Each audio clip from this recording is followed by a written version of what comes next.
Entonces es algo que nos cuesta mucho en Latinoamérica entenderlo y eso es lo que nos falta precisamente, ¿no? O sea, no necesariamente el estereotipo de Milei, o sea, quizá en un inicio sí, por el shock que eso produce, Ajá. pero finalmente, si lo analizamos, hay intelecto, hay ideas, hay situaciones o conceptos superadores. Aquí en México veamos un líder como Andrés Manuel, en este caso, que sí llega a decir frases polémicas, siento como que esta frase de que él es un máximo exponente de la libertad y él es casi, casi, pues, un rey león, como se considera con esa canción, de verdad, así lo tenemos que ver. Esta charla de sobremesa, ¿cómo estás, Angie? Muy bien, Sergio, pues, un gusto nuevamente estar aquí contigo. Bien, Gracias. ¿Tú cómo estás? bien, muy bien. Hemos seleccionado hoy un tema que pues, está en la portada de Time. Hace una semana fue un supuesto escándalo, digamos, a nivel diplomático, según España, ¿no? Estamos hablando de Javier Milei. Entonces vamos a conversar sobre su perfil y, bueno, esta comunicación, digamos, un tanto particular que tiene. Y a propósito de eso, no sé qué información tengas, o sea, se puede escuchar de todo muchas veces, pero Sí, bueno, pues ahorita, como dices, lo más sonado de la semana, se puede decir, es el tema con España, ¿no? Todo el conflicto que tuvo por hablar un poquito de más. ¿Cómo lo ves desde tu perspectiva ahora que estás acá en México? a ver, lo que tenemos que comprender es que tiene una estrategia Ujú, detrás, ¿no? O sea, si nos vamos de pronto, haz de cuenta el fútbol, ¿no? O vamos al box, ¿no? ujú. No sé si recuerdas a Mayweather, o sea, se retiró invicto, pero ¿qué pasaba? O sea, se defendía nada más, esa era su estrategia, ¿no? Y de pronto uno quería ver algunos golpes y no, así fue toda su vida profesional y se retiró invicto Sí. y bueno, fue su estrategia, ¿no? Bueno, podríamos decir ahora que Javier Milei tiene también su estrategia. Que sea comprendida o no, esa es otra cuestión, Ujú. ¿no? La estrategia en el fondo es una estrategia tan brillante como la que tiene López Obrador en México. O sea, son cosas muy novedosas, eh, han logrado captar la esencia de las redes sociales, se dirigen de una manera directa, ambos están Sí. eh, en conflicto permanente con los medios de comunicación, tienen mensajes fuertes, ¿no? Entonces, si entendemos que esto es una estrategia comunicacional, entonces quizá nos convenga como analizar un poco más de fondo por dónde va el asunto y no quedarnos con la superficialidad, nada más. Claro. Pero más allá de incluso esta similitud que mencionas con Andrés Manuel, creo que Milei va más allá de sentirse un rockstar, ¿no? O sea, porque, pues, lo veíamos en su, bueno, cuando presentó su libro hace unos días, pues, hasta se puso a cantar la canción de León que siempre canta, ¿no? ¿Tú ubicas algún presidente que haya hecho ese tipo de cosas? O sea, hacer sentir así a la gente casi, casi que es un rockstar, porque Te yo voy a no lo he revertir visto. la pregunta, o sea, ¿has visto algún presidente en México que traiga mariachis en una conferencia de prensa para el Día de las Madres, por ejemplo? O sea, no, no existía eso, ¿no? Y ha traído a muchas bandas, o sea, es una de las características, eso es algo que le damos mucho seguimiento en Notipress, Ujú. donde el presidente elige la música como una de las maneras de conectar con el pueblo, ¿no? Con la Ujú. ciudadanía, y es algo que está en un contexto, o sea, es un estilo, podríamos decir, ¿no? Entonces el estilo de López Obrador es o poner la música, o también ha estado a favor de traer diferentes tipos de grupos, de bandas al Zócalo, ¿no? En conjunto con, en su momento, con la jefa de gobierno. Ujú. Entonces, es un estilo que uno lo puede estar de acuerdo, no, puede decir está bonito o no.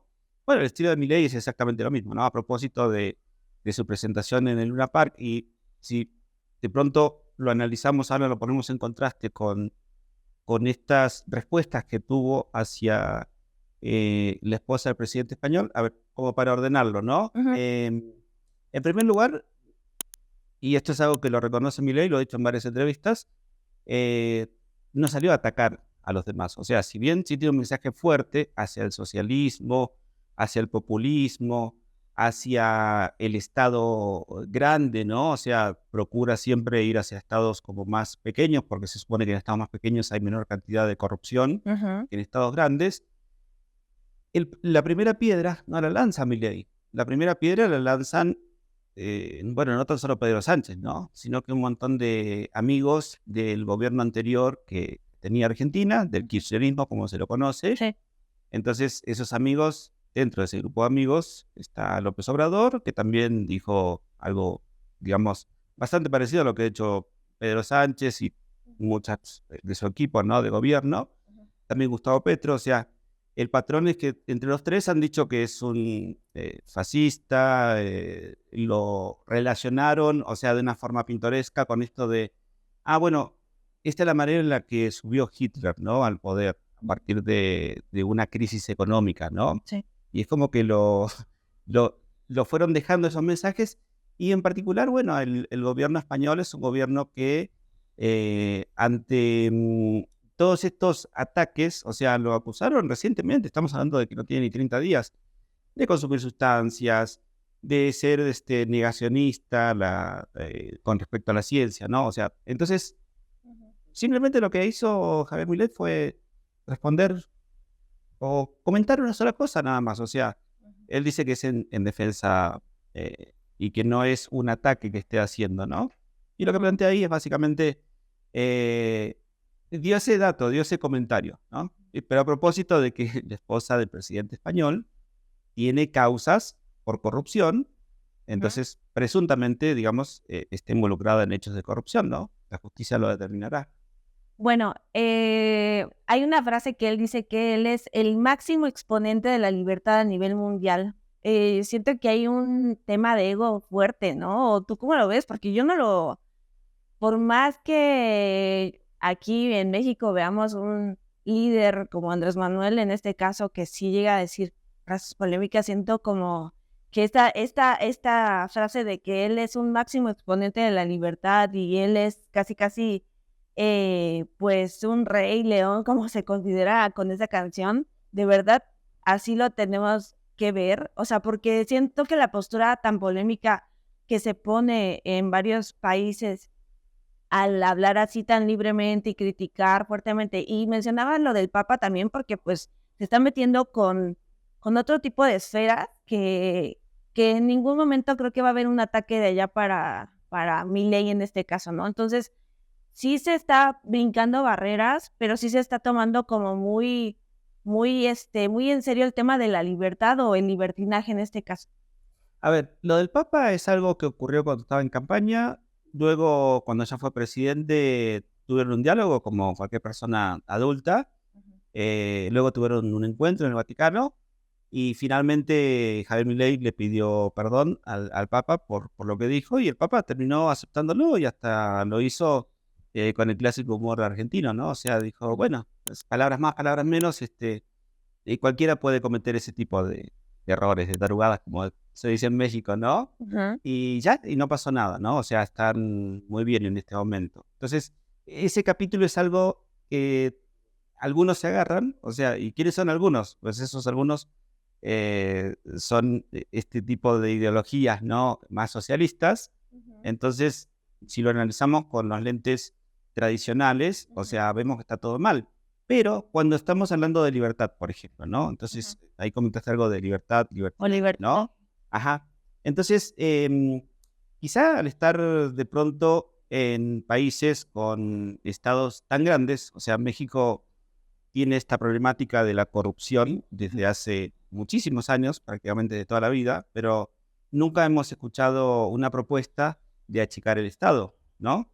Todo lo contrario, o sea, ahora con los servidores de la nación, o sea, también esto de los programas sociales, o sea, como que hay un pseudo empleo generado Sí. y es un agrandamiento del Estado, ¿no? Donde la teoría dice que mientras más grande el Estado, más probabilidades de corrupción va a existir en los países, ¿no? Ujú. Entonces, ¿qué es la libertad? Es devolverle a los ciudadanos la posibilidad de que no hayan tantas regulaciones, que sea más simple la administración y un Estado mucho más compacto, mucho más pequeño, ¿no? Ujú. ¿Para qué? Pues para que se puedan ahorrar los ciudadanos de estar pagando más impuestos, ¿no? que en este sexenio de López Obrador no lo hemos visto, o sea, no ha hecho esa reforma fiscal, pero es algo a lo que veníamos acostumbrados, ¿no? Las famosas reformas fiscales, porque siempre se queda chico el Estado, entonces tiene que Sí. crecer, y mientras más crece, más libertades se acortan después, ¿no? Entonces, eso es lo que está planteando Javier Milei cuando habla de la libertad, o sea, la cantidad de regulaciones para cosas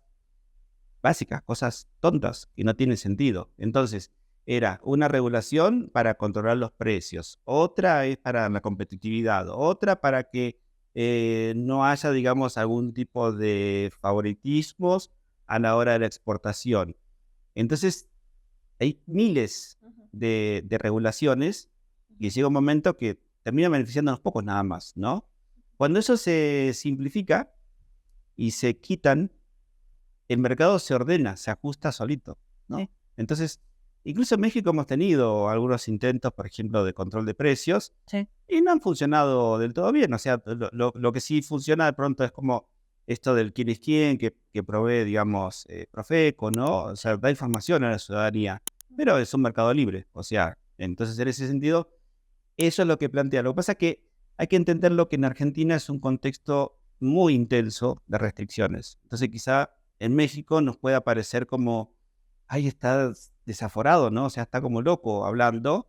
Claro, porque en México no se vive toda la cantidad de restricciones que sí se vive en Argentina, el descontrol de la emisión de dinero y todas esas cuestiones. Sin embargo, sí aplica esto, aunque nos parezca raro a nosotros, porque nadie lo habla en México, de un Estado grande, ¿no? Ujú. Entonces, un Estado mientras más grande, más libertades nos van a estar imponiendo, o sea, nos van a estar recortando, ¿no? Ujú.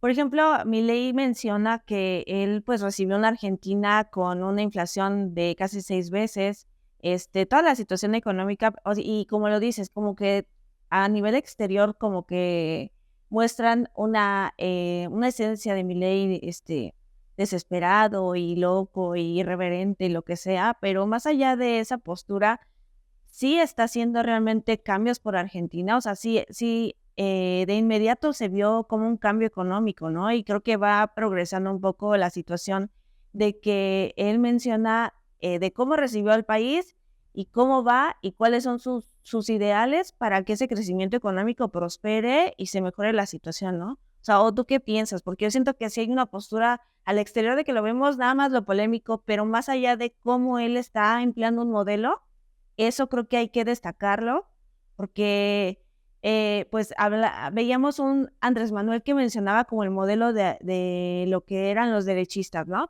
Pero, pues, a final de cuentas sí está dando resultado un poco en Argentina, ¿no? ¿Tú qué piensas? A ver, nuevamente, quizás sea algo complejo comprenderlo a la distancia, porque son circunstancias que simplemente no ocurren. O sea, el Ujú, fenómeno o la crisis económica, podríamos decir que es el equivalente a la crisis de inseguridad que hay en México, ujú, ¿no? Entonces, es un tema realmente muy complejo de resolverlo, ¿no? ujú, Eh, digo, en países un poco más desarrollados no es algo imposible, no es algo tan complejo, ujú.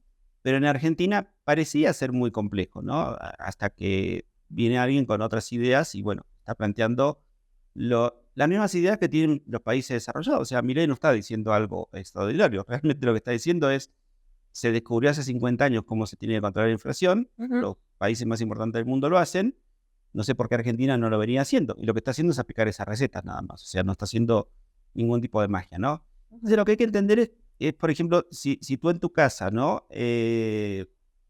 Vamos a suponer, un día hiciste una fiesta, ¿no? Y ese día reventaste tu tarjeta de crédito y compraste cosas y bueno, salió buenísima la fiesta, ¿no? Ujú. Pero ¿qué va a pasar al mes siguiente cuando te venga la cuenta, ¿no? O sea, Sí. hay que pagar todo eso, ¿no? Ok. Y supongamos que como fue tan buena la fiesta, la gente te dijo, no, hay que hacer otra. Y tú dijiste, listo, hacemos otra, ¿no? Y eso lo fuiste repitiendo. O sea, llegó un momento que no te alcanzó tu tarjeta de crédito. Tuviste que poner de pronto, sacar otra tarjeta de crédito, ¿no? Y de Sí. pronto pedirle a un familiar. O sea, llegó un punto que eso era insostenible, ¿no? Eso es lo que le ocurrió a Argentina. O sea, era insostenible la emisión de dinero, el gasto. Ahí sí es importante destacar eh, que había un gasto para dizque, planes sociales, ¿no? O para el bienestar de la ciudadanía, de la población, Ujú. y que era indiscriminado. O sea, entonces eso agotó evidentemente todas las arcas del Estado, en primer lugar, y en segundo lugar, no había sostenibilidad, o sea, no había generación de riquezas tampoco. Entonces, era como, sí, dinerito ahí para programas sociales. Este ejemplo de que hacías estas fiestas, te cae el 20 de que ya no es sostenible y que hay que gastar menos, lo primero que haces es te aprietas el cinturón, ¿no? Y dices, bueno, no hago más fiestas hasta nuevo aviso, le dices a todos tus amigos, ¿no? Ok, pero después de eso, no es que al mes que viene ya estás bien, o sea, probablemente tengas que estar un año pagando toda esa deuda, 2 años, pagando intereses, hasta que puedas volver a hacer una fiesta, y la próxima vez que hagas la fiesta, lo vas a hacer con mucho más cuidado, ¿no?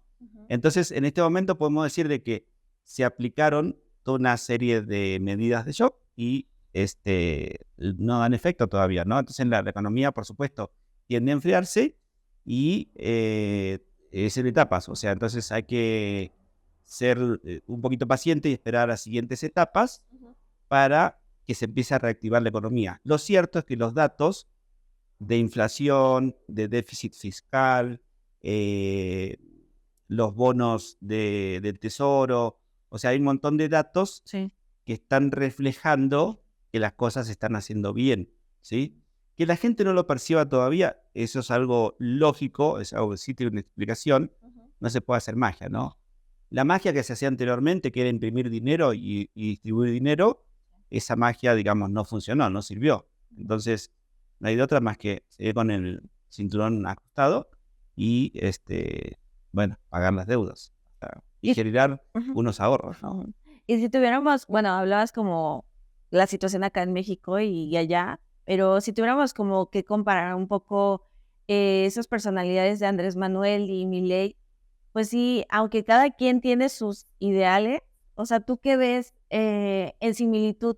Porque incluso el otro día hablábamos un poco del tema del pensamiento ante la prensa, cómo los ven y hasta la crítica hacia la prensa es muy similar, ¿no?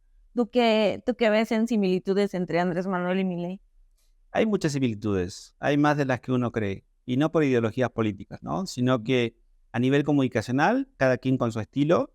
eh, por dar un ejemplo, ambos mandatarios dijeron desde sus inicios, y así se mostraron ante el pueblo, que no iban a viajar en aerolíneas que fueran, digamos, el avión presidencial o algo de la flota, ¿no? Oficial.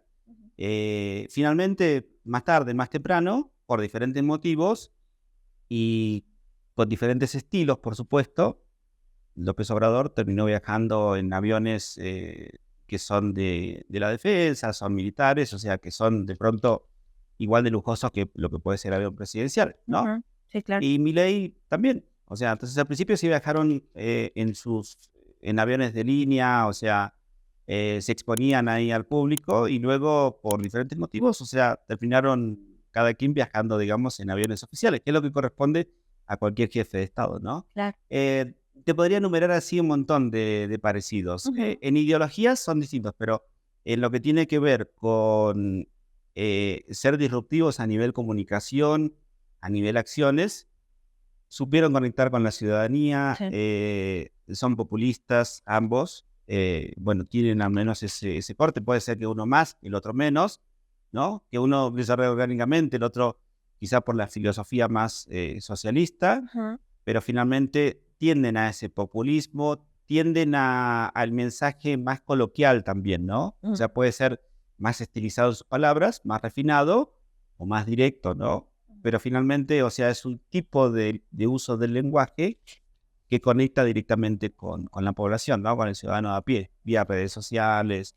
Entonces, hay muchísimos parecidos entre ambos mandatarios. Ahora, si nos vamos al fondo, Ujú. en lo que tiene que ver con la cuestión de la economía, o sea, no nos olvidemos que México tiene un problema que Argentina por el momento no lo tiene o está mucho más controlado, ¿no? Que es el de la seguridad. Sí.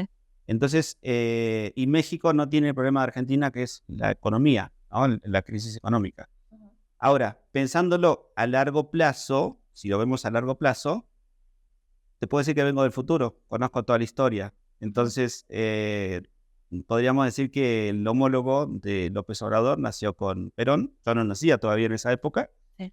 pero nací en un país socialista, de izquierda, donde inconscientemente todavía tengo todos esos pensamientos, por Sí, claro. supuesto, ¿no?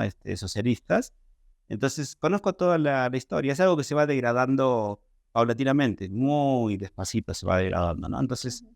en México quizá no se pueda ver, o sea, es como el ejemplo este de cuando quieres cocinar la rana, ¿no? O sea, Sí. si la pones a calentar el agua despacito, va a llegar un momento que el agua va a hervir y la rana no se va a dar cuenta y se va a morir, ¿no? Y la vas a poder cocinar. Claro. Bueno, ese es el caso que conozco de Argentina, hasta que cuando tocas fondo y ya caes en lo más profundo, Ujú. ocurre un fenómeno que no es el fenómeno que ocurrió con López Obrador, del hartazgo por la corrupción, es otro fenómeno, es peor todavía, o sea, es el siguiente nivel, ¿no? Sí. El siguiente nivel es, o sea, esto ya no funcionó, el socialismo no funciona, ¿no? Y cuando una parte importante de la ciudadanía le cae ese 20 y hace este switch, se reconfigura automáticamente la mentalidad Ujú. del pueblo, Sí. y ahí es donde emerge un pueblo empoderado, o sea, pero no para victimizarse, ¿no? O sea, empoderado de verdad, con ideas creativas, haciendo negocios, buscando cómo ayudar genuinamente desde las Ujú. empresas al próximo. Ese tipo de empoderamiento estoy hablando. No el empoderamiento para victimizarme, para quejarme, para me están atacando, ¿no? Y siempre, o sea, que es precisamente el patrón que vemos Sí. justo, ¿no? En tanto por el presidente español, como por el presidente Desde colombiano, como por el victimizar. presidente mexicano, Ujú.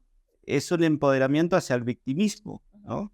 Sí. Bueno, ese es el chip que de pronto cambia una vez que se toca fondo, pero fondo en serio, ¿no? O sea, no el hartazgo porque había mucha corrupción, sino el siguiente fondo. ¿Necesitamos más Mileys en otros países? ¿Tú crees que México necesita un estilo de Milei para cambiar o al menos dar esa sensación o percepción de que necesita fuerza a un país así para tener como un presidente así con ese carácter? A ver, no me atrevo a decir si se requiere un Milei o no. Lo que sí me atrevo a decir es que México y muchos otros países latinoamericanos lo que requieren es recuperar las ideas de la libertad.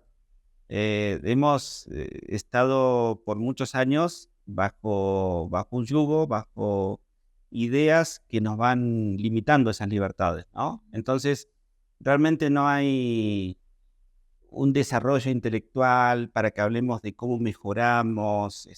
¿Cuándo fue la última vez que escuchaste tú, por ejemplo, que un país latinoamericano se está debatiendo realmente y está planificando convertirse en un país desarrollado? No, pues Y estaría buenísimo poder escuchar de eso. Y, bueno, ¿y qué tienen en común entonces los países desarrollados? Y libertad.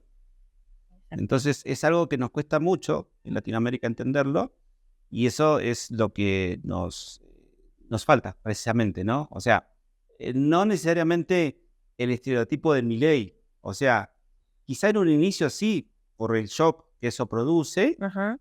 pero finalmente, si lo analizamos, hay intelecto, hay ideas, hay situaciones o conceptos superadores. Ujú. Entonces, lo que tenemos que ver, más allá de si hizo un show para presentar su libro y cantó, ¿no? Que es un estilo, y otro presidente hace en su mañanera un show y es otro estilo, y no podremos estar de acuerdo o no. A propósito, el show de la mañanera es un show que lo pagamos todos los contribuyentes. Claro. Eso no es algo alineado con las ideas de la libertad.